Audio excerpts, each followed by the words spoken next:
नमस्कार दोस्तों, ocean network में आपका स्वागत है। मैं हूं ओमकार चौधरी।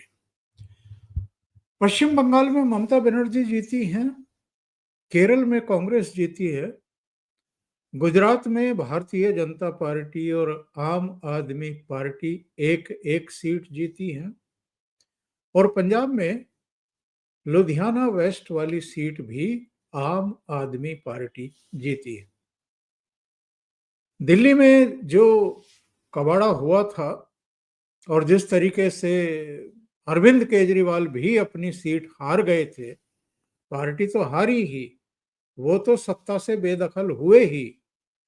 भारतीय जनता पार्टी की रेखा गुप्ता ने मुख्यमंत्री पद की शपथ ली ही, लेकिन अरविंद केजरीवाल का अपनी सीट भी हार जाना, मनीष सिसोदिया का हार जाना और कई इनके दूसरे दिग्गजों का भी हार जाना, ये बहुत बड़ा झटका था, एक बहुत बड़ी सीख भी थी।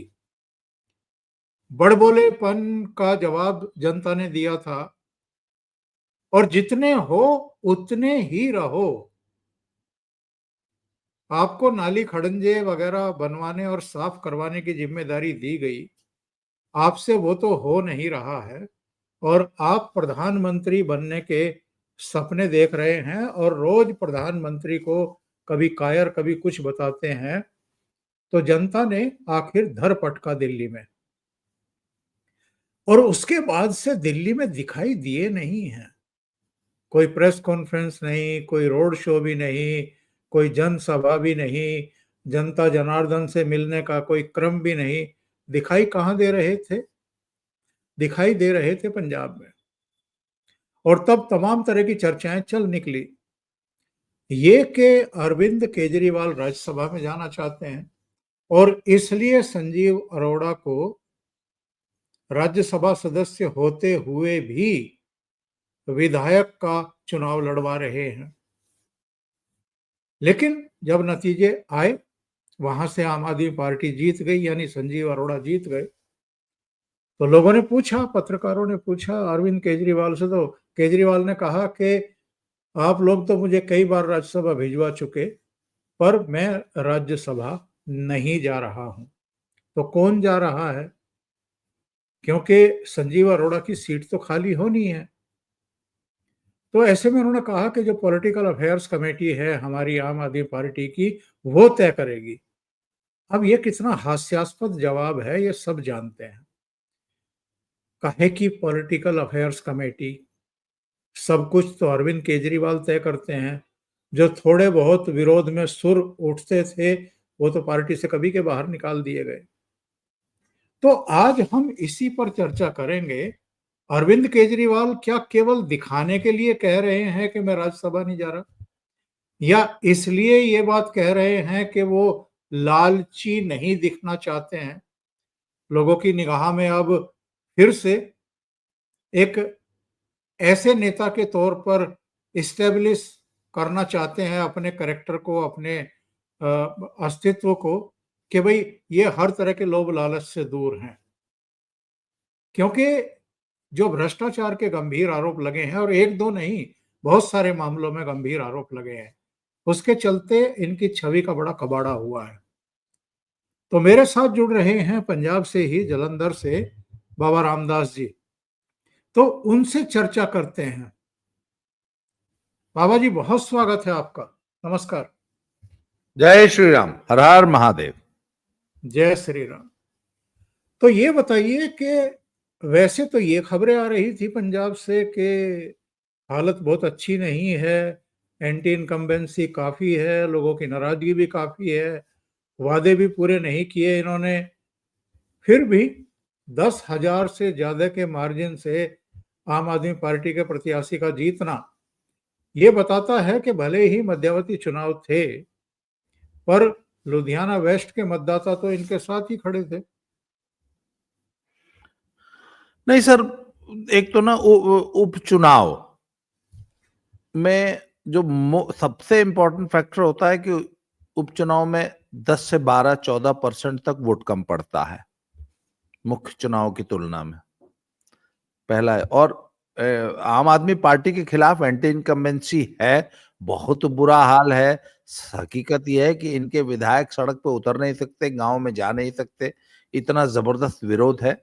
वो सारी बातें सही हैं, परंतु इसके बावजूद उपचुनाव में आमतौर पे सरकार सरकार की जो पार्टी होती है उसको एक एज होती है, और वो मशीनरी, सरकारी मशीनरी का दुरुपयोग करके वो किसी तरह बाय हुक एंड क्रोक उपचुनाव तो जीत ही लेती है। पहली बात। दूसरी बात है, उनका जो कैंडिडेट था ना, वो बहुत मजबूत कैंडिडेट है, पैसे से भी और रसूख से भी। नंबर सबसे इंपॉर्टेंट बात है। और ये आम आदमी पार्टी की उतनी जीत नहीं है जितनी कांग्रेस की हार है। सच ये है कि इस वक्त कांग्रेस 4 धड़ों में बटी हुई है। सबसे पहला धड़ा है जो आपका जो अध्यक्ष हैं वड़िंग साहब, वो और प्रताप सिंह बाजवा का एक धड़ा। दूसरा एक बहुत महत्वपूर्ण बड़ा मजबूत धड़ा है, वो गुरजीत राणा जो सांसद हैं कपूरथले से, उनका उनका बेटा जो है वो सुल्तानपुर लोधी से निर्दलीय विधायक है। तीसरा एक धड़ा है सर, वो है चरणजीत सिंह चन्नी का। जी। और एक चौथा भी धड़ा है। और जो हरियाणा में इनकी हालत थी ना, हरियाणा में ये जैसे जीता जिताया चुनाव हार गए, ठीक वही कंडीशन पंजाब में है इनकी। इस वक्त जो सबसे मजबूत लीडर बन के पंजाब कांग्रेस में उभरे वो हैं चरणजीत सिंह चन्नी, क्योंकि वो एक तो दलित लीडर है और पंजाब का पूरा दलित वोट उनके साथ पोलराइज हो रहा है। ये एक बड़ी कड़वी सच्चाई है। और चन्नी इस वक्त अगर सपोर्ट बेस देखा जाए तो कांग्रेस में सबसे बड़ा धड़ा वोटर के रूप में चन्नी के साथ है। और दूसरा, पंजाब में हमेशा ना सब सत्ता की जो खींचतान होती है उसमें एक चीज होती है कि सत्ता और एसजीपीसी के सारी पावर और पॉलिटिकल पावर सारी हमेशा जट्टों के हाथ में रही है, जाटों के हाथ में, जिनको जट सिख कहा जाता है। और वहां तो एक है कि जट सिख के अलावा कोई सीएम नहीं बन सकता। तो कांग्रेस ने एक नया प्रयोग किया था जब चन्नी को सीएम बनाया था, भाई हमने दलित सीएम दे दिया।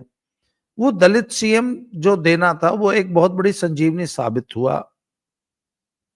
और कांग्रेस इस बात की इस गलती करती है कि जो पिछला चुनाव हुआ है जिसमें आम आदमी पार्टी जीती, उसमें चरणजीत सिंह चन्नी को ही सीएम चेहरे के रूप में प्रस्तुत करना चाहिए था, ऐसा कांग्रेस का एक धड़ा मानता है।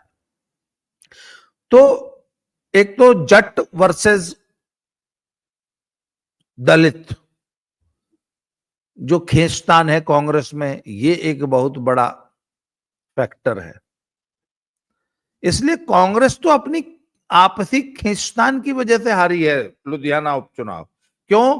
क्योंकि वो जो आशु साहब हैं जो कैंडिडेट थे, उनको हर हालत में हराने का प्रण कर रखा था प्रताप बाजवा ने और राजा अमरिंदर सिंह वड़िंग ने। चन्नी ने जेन्युइन कोशिश की कि वो सीट निकल आए, क्योंकि चन्नी हाईकमांड को ये बताना चाहते थे कि देखो तुम्हारी इस तमाम गुटबंदी और लड़ाई के बावजूद मैंने ये सीट निकलवा दी। चन्नी इसलिए कोशिश कर रहे थे। और गुरजीत राणा का जो गुट था वो पूरी कोशिश कर रहा था कि नहीं, भारत भूषण आशु ये चुनाव जीते। अब मुझे याद आता है तब वो राहुल गांधी का वो तमाम बयानबाजी और बड़बोलापन और ढपोर शंख ढोल की तरह जो बज रहे थे कि बहुत स्लीपर सेल है और लंगड़ा घोड़ा है, ये घोड़ा है, शादी का घोड़ा है, लड़ने वाला घोड़ा है। परंतु राहुल गांधी के अंदर ये कुवत ही नहीं है सर कि कांग्रेस की गुटबंदी को और कांग्रेस के लंगड़े घोड़ों को और उन घोड़ों को जो कि जिनको वो खुद स्लीपर सेल बोलते हैं, उन पे कुछ कार्रवाई कर सके। आप बताइए ना, हरियाणा में आज तक कोई कार्रवाई की? भाई हुड्डा ने जबरदस्ती इनके गले में अंगूठा डाल के सारे टिकट खुद बांटे और जो थोड़े बहुत 20 टिकट उनके हाथ से निकले भी वहां पर भी अपने बागी खड़े कर दिए और जीता जीता है चुनाव हरवा दिया ना। वो ओवर कॉन्फिडेंस में आ रहे, उनको था कि लगभग 55 सीट तो हम जीत ही लेंगे। वो बिल्कुल नहीं चाहते थे कि कांग्रेस 75 सीट जीते। इनफैक्ट कांग्रेस का जो कयास था ना सर, वो 75 सीट का था। इनको लगा कि नहीं 75 सीट जीतेगी तो फिर कांग्रेस बहुत ज्यादा मजबूत हो जाएगी, तो ये किसी को भी सीएम बना देंगे।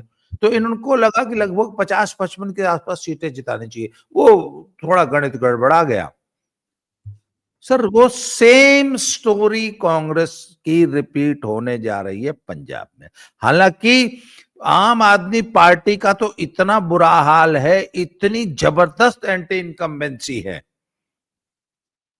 परंतु उस इनकम्बेंसी को भुनाने के लिए कांग्रेस को एक मजबूत और संयुक्त संगठित एक पार्टी के रूप में चुनाव लड़ना होगा, जिसकी कोई संभावना मुझे पंजाब में नजर नहीं आ रही है। और राहुल गांधी की इतनी हैसियत नहीं है या उतनी उनके पास उतना राजनीतिक रणनीतिक कौशल ही नहीं है कि वो पंजाब में गुटबंदी को कंट्रोल कर सके।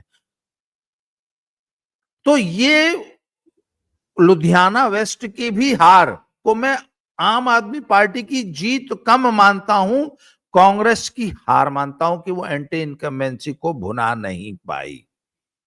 तीसरा सर एक उसमें बहुत बड़ा है कि बीजेपी लगातार पंजाब में बढ़ रही है और अकाली दल के रिवाइवल का कोई चांस दिखाई नहीं दे रहा है। अकाली अकाली दल दल चौथे नंबर अभी पर भी आज पहुंच गया। चौथे नंबर पे टिकी हुई है। तो बिल्कुल। जी तो एक तो यही बताइए जो आपने लास्ट सेंटेंस बोला है, अकाली दल की इस बुरी हालत की वजह क्या है? कांग्रेस का तो आपने विश्लेषण कर दिया, अकाली दल की बुरी हालत क्यों है? और फिर आएंगे उस प्रश्न पर जो आज का मुद्दा है कि अरविंद केजरीवाल संसद नहीं जाना चाहते हैं, इसके पीछे की मजबूरी क्या है? और क्या ऐसा तो नहीं है कि पत्नी जी को संसद भेजना चाहते हो, राज्यसभा भेजना चाहते हो, उससे भी वो मकसद तो सिद्ध हो जाएगा कि दिल्ली में एक घर वगैरह मिल जाए रहने के लिए? सर देखिए, सच ये है कि केजरीवाल की राजनीति खत्म हो चुकी है इस वक्त। और मैं सबसे पहले तो आप ये मान लीजिए कि दिल्ली में किन परिस्थितियों में आम आदमी पार्टी का उदय हुआ और किन किन परिस्थितियों में वो सरकार बनाई, उन्होंने चलाई और क्या किया, ये तो सारी दुनिया ने देख लिया। और दिल्ली में उनका कैसे पराभव हुआ। सर पंजाब में इस पार्टी का उदय सिर्फ और सिर्फ रेडिकल एलिमेंट्स और खालिस्तानियों की गोद में बैठने की वजह से हुआ।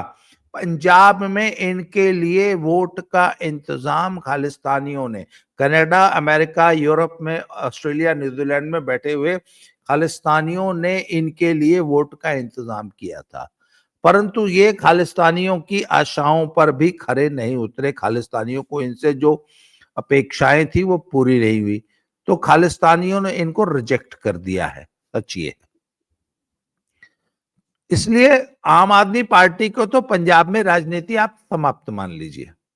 दूसरी बात है, इन्होंने किसान आंदोलन के नाम पे अराजक तत्वों को पाल पोस के बड़ा किया था, वो आज इन्हीं के लिए भस्मासुर बने बैठे हैं। ये उनको चढ़ा बढ़ा के इन्होंने ही सिखाया था कि कैसे साल साल 1.5 साल जो है वहां धरने लगाने और वहां पे बकायदा इनके लिए एसी हट्स का इंतजाम करती थी, बिजली पानी का इंतजाम करती थी, टॉयलेट्स का इंतजाम करती थी, वाईफाई ब्रॉडबैंड देती थी। ये तो आम आदमी पार्टी सरकार देती थी ना। आज उन्होंने जब इन्हीं के ही गले में पड़ गए, वो शंभू बॉर्डर पे 1.5 साल बैठे रहे, तब समझ में आया आम आदमी पार्टी को कि यार ये तो लेने के देने पड़ गए। आज की तारीख में पंजाब के किसान आम आदमी पार्टी का नाम नहीं सुनना चाहते। आज पंजाब के जो रेडिकल्स हैं, खालिस्तानी हैं, वो आम आदमी पार्टी का नाम नहीं सुनना चाहते। तो इनके पास जो फ्रीबीज के चक्कर में इनके साथ जुड़े हुए जो लोग थे सिर्फ वो बचे हैं।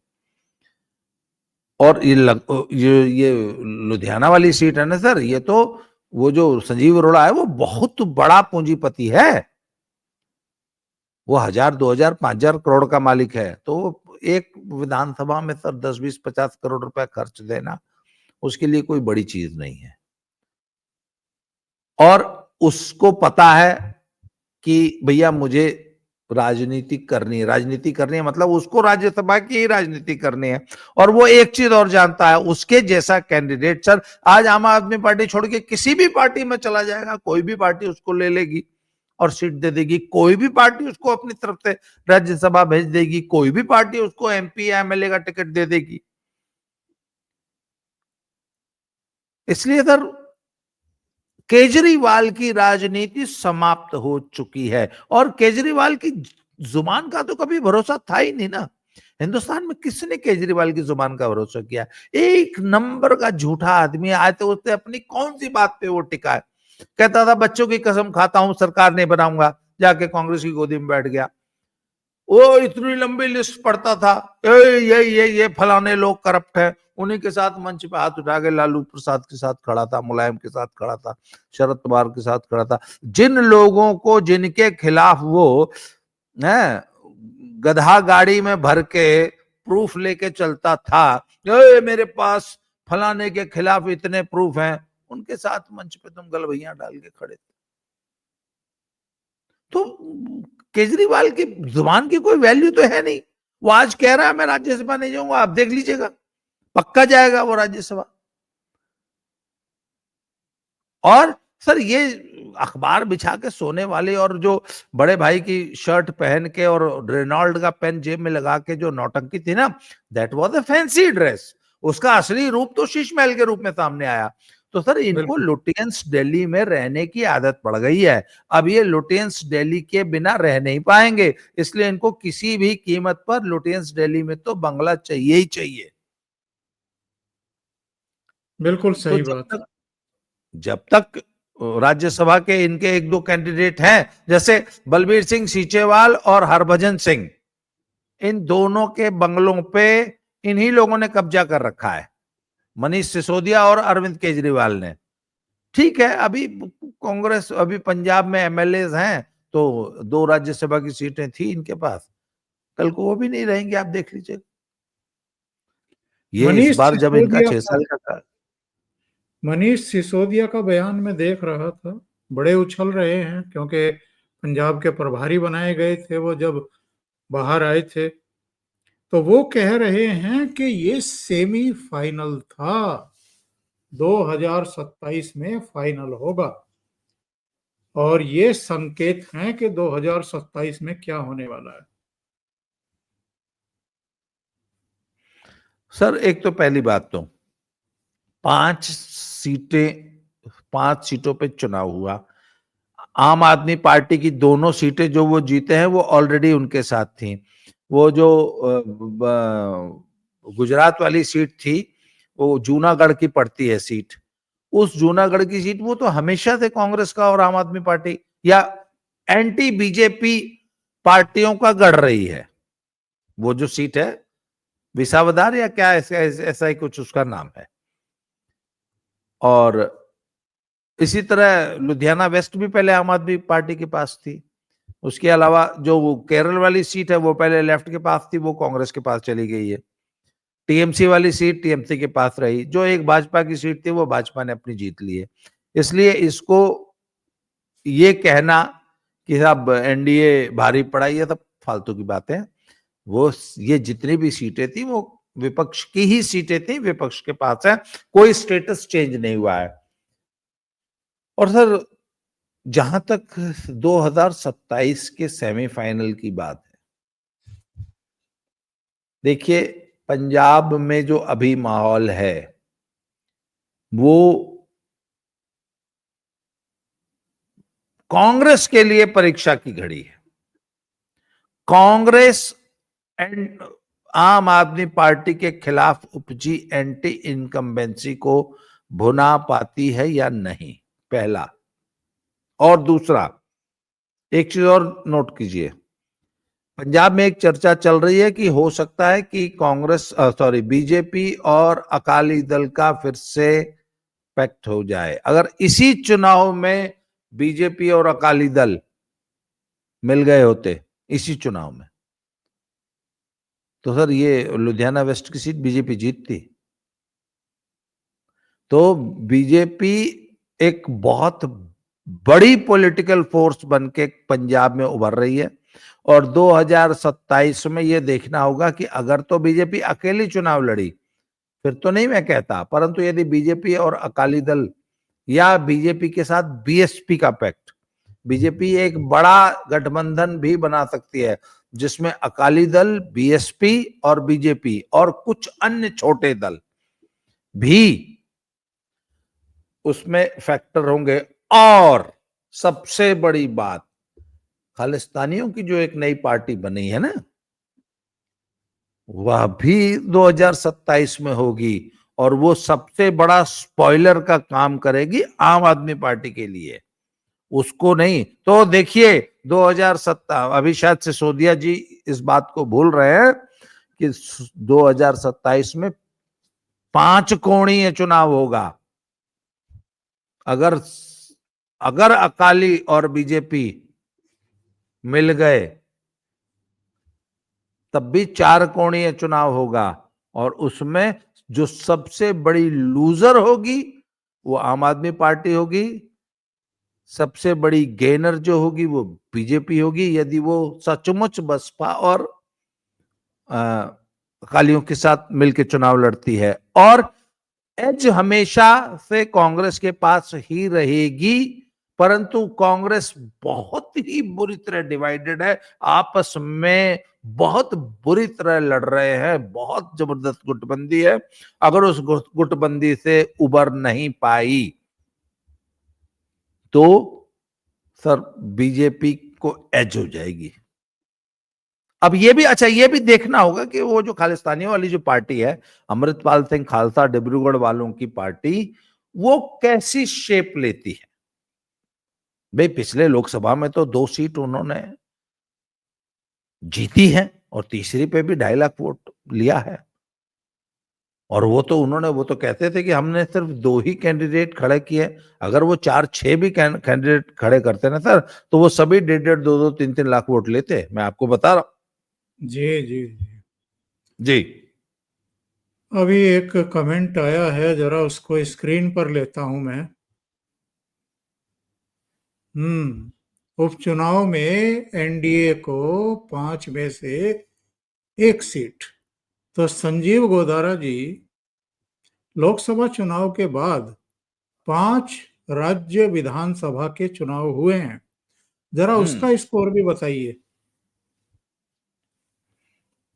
क्या रहा मैं उसका इसका स्कोर? सर मैं इसका जवाब तो दे चुका हूं ना। 5 में से 1 ही सीट बीजेपी की थी, वो बाकी 4 विपक्ष की ही थी, तो विपक्ष ने जीती हैं। इंडिया अलायंस के पास ही थी वो 4 सीटें। 3 राज्यों में भारतीय जनता पार्टी की सरकार बन चुकी है भाई, स्मृति दोष के शिकार हैं शायद आप, तो इसलिए अपना स्मृति और अपना आईक्यू थोड़ा सा ठीक करिए। भारतीय जनता पार्टी एक ही सीट पर थी, वही उसने जीत ली। बाकी टीएमसी पश्चिम बंगाल में जीतनी ही थी, इतने ही मार्जिन से जीतनी थी। जो सीट अरविंद केजरीवाल ने गुजरात में जीती है, वहां भारतीय जनता पार्टी नहीं जीतनी थी, इनको ही जीतना था, वो जीती है। केरल में राहुल गांधी की पार्टी ही जीतनी थी, तो कोई चमत्कारिक नतीजा नहीं आया है। बाकी लुधियाना वेस्ट का बाबा जी ने अभी बताया है, भारतीय जनता पार्टी और अकाली दल मिलकर के लड़े होते तो नतीजा कुछ और दिखाई देता हमें और आपको। बहरहाल आगे बढ़ते हैं। क्या ये आम आदमी पार्टी के लिए बूस्टर की तरह है क्या कि 1 सीट आपने पंजाब में जीत ली और 1 गुजरात में जीत ली? क्या अरविंद केजरीवाल कॉलर खड़े कर सकते हैं? और सुनते हैं कल दिल्ली में जश्न मनाने की तैयारी हो रही है, अरविंद केजरीवाल भी रहेंगे, बाकी नेता भी रहेंगे। जश्न बनता है क्या? नहीं देखिए, जश्न तो 99 सीट पे कांग्रेस भी मना रही थी। आपको वो याद है वो सुप्रिया श्रीनेत किस प्रकार एकदम ऐसे उतनी खुशी तो नीरज चोपड़ा ने ओलंपिक का गोल्ड मेडल जीत के नहीं मनाई थी जितनी सुप्रिया श्रीनेत 99 सीट जीत के मना रही थी और लगातार। एक और चित्र आया था सामने, ये वाला। जी, तो सर जश्न मनाने का हक तो है, सबको मनाना भी चाहिए। पर सर फैक्ट ये है कि आप एक बार बताऊं मैं आपको, वो गुजरात वाली सीट जो हारी है वो ओरिजिनली कांग्रेस की सीट थी सर। तो मैंने बोला ना कि ये आम आदमी पार्टी की जीत से ज्यादा कांग्रेस की हार है। वो क्या हुआ भैया, तुम दुनिया भर में जो झूठ बोलते फिर रहे थे और वो भारत जोड़ो यात्रा कर रहे थे और बता रहे थे कि पूरा देश तुम्हारे साथ खड़ा है और भारत यात्रा जोड़ो बड़ी रिवोल्यूशनरी यात्रा थी, और उसने क्या कर दिया, कांग्रेस का कौन सा रिवाइवल कर दिया आप बताइए। भाई राहुल गांधी के नेतृत्व में और इतने 5,000 करोड़ रुपया उनकी इमेज चमकाने पे जो खर्च करने के बाद कांग्रेस को हासिल क्या हुआ। आप कह रहे थे ना कि पूरी कांग्रेस का कायाकल्प कर दूंगा और लंगड़े घोड़ों को सबको निकाल दूंगा। इस चुनाव के नतीजों में सबसे पहला जो सर एनालिसिस है वो तो कांग्रेस को करना चाहिए ना कि हम कहां खड़े हैं। अगर आम आदमी पार्टी अब भी कांग्रेस की वो सीट, वो सर कांग्रेस की ट्रेडिशनल सीट है, कांग्रेस उसमें बिल्कुल भी इंप्रूव नहीं कर पाई। कांग्रेस का वोट बैंक देख लीजिए, आप वोट शेयर देख लीजिए।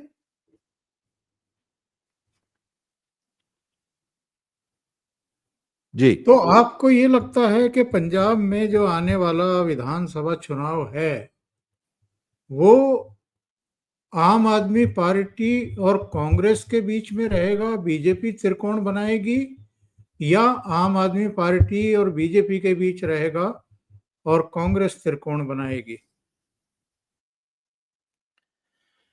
सर अगर देखिए, दो सिनेरियो हैं। सबसे पहले ये देखना पड़ेगा कि पंथिक वोट कहां जाता है। अगर पंथिक वोट सचमुच अमृतपाल सिंह खालसा डिब्रूगढ़ वाले की पार्टी के साथ थोड़ा बहुत भी गया, थोड़ा बहुत भी गया, और यदि अकाली भाजपा और बसपा का पैक्ट वाकई हो गया तो सर सबसे ऊपर भाजपा रहेगी। अगर अकाली बसपा साथ मिल गए तो सबसे ऊपर भाजपा रहेगी, अन्यथा ऊपर कांग्रेस रहेगी। तीसरे और चौथे नंबर के लिए आम आदमी पार्टी संघर्ष करती हुई दिखाई देगी। यदि डिब्रूगढ़ वाले की पार्टी ने थोड़ा भी दम पकड़ लिया या शेप बन गया या उनका संगठन बन जाता है तो, क्योंकि लोकसभा और विधानसभा में सर, क्योंकि विधानसभा में सीटें ज्यादा होती हैं इसलिए संगठन बड़ा मैटर करता है। तो सर आम आदमी पार्टी तो तीसरे चौथे नंबर की लड़ाई में होगी।